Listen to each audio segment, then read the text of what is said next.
Did you know that no emotion lasts longer than 90 seconds unless you feed it? That's right. The actual physiological response of any emotion naturally dissipates in just a minute and a half. Here's what happens in your brain. When an emotion triggers, your body releases a flood of chemicals. These chemicals physically course through your body and are completely flushed out within 90 seconds, unless you keep the circuit going with your thoughts. This isn't positive thinking nonsense, it's neuroscience. Dr. Jill Bolte Taylor discovered this through her research at Harvard. What keeps emotions lingering isn't the emotion itself, but the stories we tell ourselves that re-trigger the chemical response. Next time you feel anger rising, try this instead of reacting. Notice the physical sensations, maybe a tightness in your chest or heat in your face. Then simply count to 90 while breathing. Don't fight the feeling, just observe it passing through you like a wave. You'll literally feel the physical intensity subsiding as the chemicals flush out. This simple awareness gives you incredible power. You're no longer at the mercy of emotional storms because you understand their temporary nature. This is the foundation of emotional regulation that most people never learn. Emotions are like weather systems. They always pass if you don't fight against them. We've all had that moment when we snapped at someone, then regretted it seconds later. That's the 90-second rule in action. By the time you realize what happened, the actual emotion has already begun to fade. You know how we blame our feelings for our actions? Sorry, I yelled. I was just angry. That's like blaming the rain for the fact that you chose not to bring an umbrella. Your emotions don't make your decisions, but they sure are convincing salespeople. Chapter 1. Cognitive Reframing. What if I told you that disappointment isn't caused by what happens to you, but by the gap between what you expected and what occurred, and that you have the power to close that gap? Cognitive reframing is a psychological technique that changes how you view a situation without changing the situation itself. Our brains are prediction machines constantly creating expectations. When reality doesn't match those expectations, we experience disappointment, anger, or sadness. Reframing doesn't mean pretending everything is wonderful. It means adjusting your perspective to see the situation more accurately, with less catastrophic thinking and more possibility. Let's say you didn't get a promotion you wanted. The catastrophic frame is, I'm a failure. I'll never advance. A reframed perspective might be, this is one setback in my career journey. What specific feedback can I get to improve my chances next time? Notice how one perspective closes doors while the other opens them. Reframing transforms paralyzing disappointments into actionable challenges. It's not positive thinking.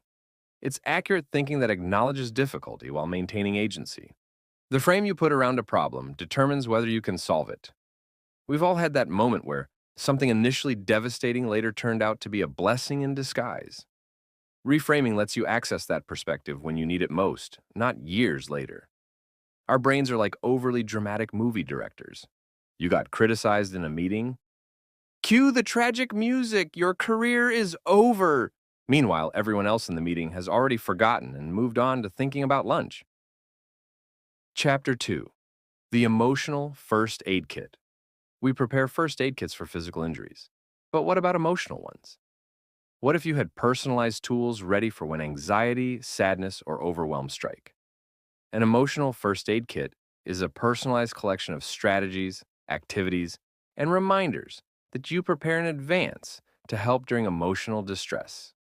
The key is building it when you're feeling well, not during a crisis. Your kit should address your specific emotional triggers and contain multi-sensory interventions. Things you can see, hear, touch, and do that interrupt emotional spirals and activate your parasympathetic nervous system. Let's create a basic kit. First, identify your most common emotional challenges, like anxiety or self-doubt. For each, select a physical action, like 10 jumping jacks, a sensory element, like a specific scent, a cognitive intervention, like a mantra or specific question, and a social component, like texting a supportive friend. Store these as notes in your phone, along with reminders of past challenges you've overcome. This proactive approach transforms how you experience difficult emotions. Instead of being blindsided, You're prepared with customized tools that actually work for your unique brain.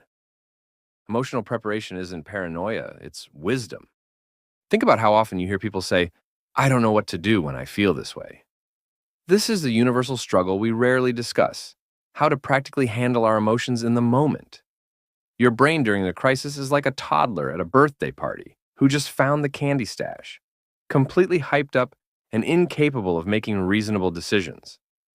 Your emotional first aid kit is the responsible adult who steps in and says, okay, that's enough sugar for today. Chapter 3: Breaking Rumination Cycles. Have you ever tried to stop thinking about something, only to find yourself thinking about it even more? This mental quicksand has a name: rumination, and there's a way out. Rumination is repetitive thinking about past events or negative emotions. It differs from problem solving because it goes in circles without resolution. Research shows that directly trying to stop ruminating actually strengthens the thought pattern. It's like telling yourself, don't think about a pink elephant. The key is not to fight the thoughts, but to change your relationship with them through pattern interruption and attentional pivoting. When caught in a rumination loop, try this 5-3-1 technique. First, name 5 things you can see right now. This activates your visual cortex. Next, physically move to a different location, even if just across the room. Then engage in 3 minutes of an absorbing activity requiring focus, like counting backward from 100 by sevens. Finally, choose one productive action related to the problem if possible, or completely unrelated if not. This technique works because it doesn't try to suppress thoughts. It redirects the brain's extraordinary attention resources towards something else. Your mind is like water. It needs to flow somewhere. Give it a constructive channel. Remember those nights when you can't sleep because your mind keeps replaying that embarrassing thing you said 3 years ago? That's rumination, and it's something we all experience. My brain at 3 a.m. Hey, remember that time in 2012 when you called your teacher mom by accident? Let's analyze that in excruciating detail for the next 2 hours instead of sleeping. Thanks, brain. Super helpful. Chapter 4: The Spotlight Effect. Did you know there's a psychological phenomenon that makes you feel like everyone is staring at your flaws, when in reality they barely notice them? This mental trick has caused more unnecessary suffering than almost any other. The spotlight effect is our tendency to overestimate how much others notice and care about our appearance, actions, and mistakes. Cornell University research demonstrated this when they asked students to wear embarrassing t-shirts. The wearers vastly overestimated how many people actually noticed. This happens because we're the center of our own universe, aware of every detail about ourselves. But everyone else is the center of their own universe too, primarily focused on themselves. Think about that time you made a small mistake during a presentation. It felt enormous to you. Maybe you're still cringing about it. But ask yourself, can you remember the small mistakes others made in their presentations? Probably not, because you were too busy thinking about your own performance. That's the spotlight effect in action. The same principle applies to your perceived flaws. Understanding the spotlight effect is incredibly liberating. It frees you from the imaginary jury you've created in your mind, allowing you to focus on what matters rather than how you appear. Most of the judgment you feel is coming from inside the house. We've all had that moment of panic when we think everyone is staring at our stained shirt, misspoken word, or awkward interaction. The relief comes when we realize most people didn't even notice. My brain, everyone at this party, noticed you used the wrong fork, and they're all silently judging your complete lack of cultural refinement. Reality: everyone at the party is wondering if they're using the right fork and worrying about their own cultural refinement. We're all just forks in the road people. Chapter 5: Third-person self-talk. What if I told you that simply changing how you talk to yourself, literally changing the pronoun from I to your name, could significantly reduce anxiety and improve decision-making? This tiny linguistic shift has profound effects. Third-person self-talk involves referring to yourself by name or as you rather than I during internal dialogue. Research from Michigan State University shows this creates psychological distance from intense emotions, allowing you to see situations more objectively. When you say, I can't handle this, you're fused with the feeling. But when you say, Peter can handle this, you activate the same brain regions used for advising friends, accessing your rational thinking. Next time you face a challenge, notice your self-talk. If you catch yourself thinking, I'm going to fail at this, pause and rephrase, Peter has faced challenges before and found ways through them. This simple shift activates your prefrontal cortex, the wise advisor part of your brain, rather than the emotional limbic system. This technique essentially gives you access to your own wisdom on demand. It's like having a personal coach who knows all your strengths and capabilities, available exactly when you need objective guidance. The way you speak to yourself creates your reality. Think about how easily you can see solutions for friends that they can't see for themselves. This technique lets you access that same clarity for your own challenges. Ever notice how we talk to ourselves in ways we'd never talk to another person? You absolute disaster, how could you forget your keys again? Meanwhile, if a friend forgot their keys, you'd say, no worries, happens to everyone. Your inner voice apparently skipped all the lessons on basic manners. Ready to make your life easier in a world full of challenges? Join our YouTube membership for exclusive perks like early access to scripts, input on future topics about productivity, and connect with a like-minded community that gets it. Click join below and let's build your easier, more intentional life together. Chapter 6. Mental Contrasting. What if I told you that positive thinking alone actually reduces your chances of achieving goals? The missing ingredient is something psychologists call mental contrasting. Mental contrasting is a psychological technique that combines positive visualization with obstacle anticipation. Dr. Gabriele Oettingen's research shows that purely positive visualization feels so good that it reduces the energy to actually pursue goals. Effective mental contrasting follows a specific sequence. First, vividly imagine your desired outcome and its benefits. Then, deliberately identify the most likely obstacles you'll face. Finally, create specific if-then plans for those obstacles. Let's say you want to exercise regularly. First, visualize how you'll feel after establishing this habit, the energy, confidence, and health benefits. Then identify your likely obstacles.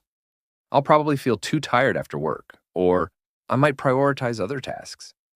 Now create specific if-then plans. If I feel too tired after work, then I'll just do 10 minutes and reassess.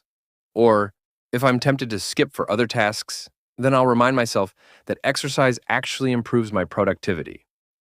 This balanced approach harnesses optimism's motivational power while preparing you for real-world challenges. It's the difference between wishful thinking and strategic planning. Hope for the best, plan for the obstacles, and you'll be unstoppable. How many times have you started something with great enthusiasm, only to abandon it when unexpected obstacles appeared? Mental contrasting gives you the foresight to navigate these inevitable challenges. Pure positive thinking is like planning a road trip by only looking at the destination photos and ignoring the maps. I'm going to the beach. It'll be amazing. And then somehow, you're surprised when your car runs out of gas in the middle of nowhere because you forgot to check how far it actually was. But the brochure didn't mention gas stations.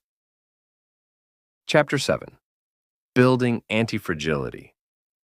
What if you could build a life that doesn't just survive stress, but actually becomes stronger because of it? This is the principle of anti-fragility, and it's incredibly useful.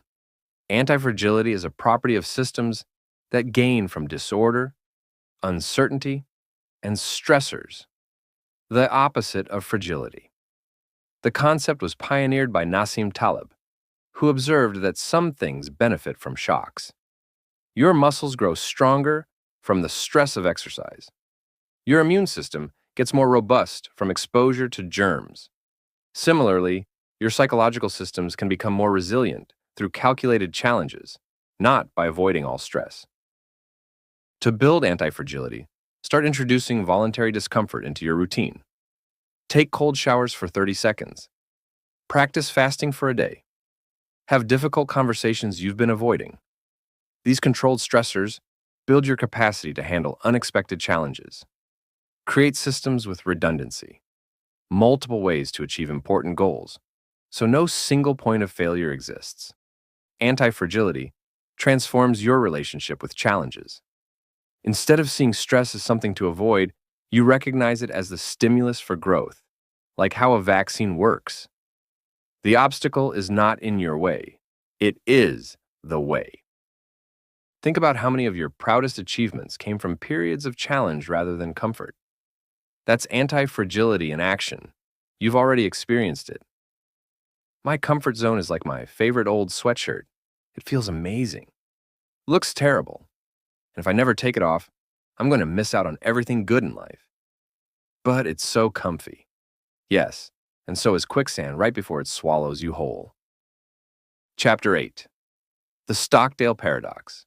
How did some prisoners of war survive years of captivity while others gave up hope? The answer contains a powerful paradox that can help you through your darkest times. The Stockdale Paradox is named after Admiral Jim Stockdale, who survived over 7 years as a prisoner of war in Vietnam. When asked how he endured, Stockdale revealed a counterintuitive truth. You must never confuse faith that you will prevail in the end with the discipline to confront the most brutal facts of your current reality. In other words, maintain unwavering faith that you'll overcome eventually while simultaneously facing the harsh truth of your present situation. The optimists who said we'll be out by Christmas repeatedly had their hopes crushed and eventually lost heart. When facing a prolonged challenge, like recovering from a major illness, navigating a career setback, or enduring a painful life transition, apply the Stockdale Paradox. Acknowledge the difficulty. This is genuinely hard, and I don't know how long it will last. But simultaneously affirm, I am absolutely committed to finding a way through this, no matter how long it takes. This balanced perspective prevents both delusional optimism and crushing despair. This paradox provides a sustainable psychological framework for enduring extended hardship. It keeps hope alive without the brittleness of false timelines or expectations. Courage isn't the absence of fear, but the triumph over it. We all face seasons where there's no quick fix or easy answer. The Stockdale Paradox offers wisdom for those long journeys through uncertainty. My optimistic brain during challenges, don't worry. This will all be fixed by next Tuesday at 3:17 p.m. exactly. And then when Wednesday comes and everything's still a mess, it's like, new prediction Friday at noon, this time for sure. Maybe we should stop trying to be psychics and just focus on being resilient instead. Chapter 9. Constructing your personal resilience system. What if instead of bouncing from crisis to crisis, you had a comprehensive system that made you naturally resilient? Let's build that system right now. A personal resilience system integrates multiple techniques into a cohesive framework that becomes your default operating system during challenges. The key is regular practice during calm periods, not just emergencies. Your system should address 4 domains: physiological regulation, how you manage your body's stress response; cognitive framing, how you interpret events; behavioral patterns, what you actually do; and social connections, how you engage with others. This multidimensional approach ensures you're not relying on willpower alone. Start building your system with these components. For physiological regulation, practice the 4-7-8 breathing technique daily. Inhale 4 counts, hold 7, exhale 8. For cognitive framing, use third-person self-talk and the Stockdale Paradox. For behavioral patterns, implement the 90-second rule and mental contrasting. For social connection, identify 3 to 5 people who form your support network. Schedule weekly practice of these techniques so they become automatic when you need them. This systems approach transforms resilience from a personality trait to a cultivated skill. Like a well-designed machine, Your resilience system works even when parts of it are under stress. Systems quietly outperform willpower every single time. We often admire resilient people as if they were simply born that way. But the truth is, resilience is built through consistent practice and intentional design. Building resilience is like installing an operating system update for your brain, except instead of slowing your computer down and adding features you'll never use, it actually helps you run better. Also, there's no annoying "Remind Me Tomorrow" button that you'll click for the next 6 months. These 10 tools don't just help you survive difficult times. They transform your relationship with challenges entirely. The 90-second rule shows you that emotions are temporary. Cognitive reframing helps you see opportunities and setbacks. Your emotional first aid kit gives you practical resources. Breaking rumination frees your mind from negative loops. Understanding the spotlight effect releases you from needless self-consciousness. Third-person self-talk accesses your inner wisdom. Mental contrasting balances optimism with preparation. Anti-fragility turns stressors into strengtheners. The Stockdale paradox provides sustainable hope. And your personal resilience system integrates everything into a powerful whole. Remember, these aren't techniques to use once and discard. They're practices to integrate into your life, creating a foundation of resilience that serves you through any challenge. The tools you've learned today will find you when you need them most, because you've planted them in your mind, ready to emerge exactly when required. Your resilience isn't measured by avoiding storms, but by how you dance in the rain. Start by choosing just one technique from today that resonated most. Practice it deliberately for 1 week. Notice what changes. Then add another. Building resilience is a journey, not a destination. And it begins with a single step. Take that step today. And hey, if you like this video, don't forget to subscribe and hit that like button. Also, let me know your thoughts on what I just shared. Oh, and there's more. I've just started a Patreon to help support these videos and connect with you more directly. Check out the link in the description if you'd like to join.